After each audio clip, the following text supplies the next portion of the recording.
Good morning বন্ধুরা, শুভ সকাল। আজকে সকাল সকাল বরমশাই বাজারে চলে গিয়েছিল। আর এই দিকে দেখো কত রকমের মাছ এনেছে। ট্যাংরা মাছ, আর এটা কি মাছ আমি জানি না, তোমরা যদি জানো অবশ্যই কমেন্ট করে জানিও। আর এটা হচ্ছে পার্শে মাছ, ঠিক বলেছি তো? তোমরা যদি জানো অবশ্যই কমেন্ট করে জানিও। আর এই দিকে দেখো লইট্টা মাছ নিয়ে চলে এসেছে। এত রকমের মাছ নিয়ে আসে, আমি তো আতঙ্কে থাকি যে আজ কি না কি নিয়ে আসবে। তো আমি দেখো সব প্যাক করে নিয়েছি, এগুলো এবারে ফ্রিজে একে একে তুলে দেব। এই দেখো সব রকমের মাছ এইরকম জিপলক প্যাকেটে করে রাখলে স্মেলটা বাইরে আসে না, বাজে গন্ধটা।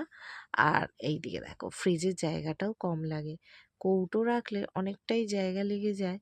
আর তাই জন্য আমি এখানে প্যাকেটে করে রাখলে কি হয়, জায়গাটা কম লাগে।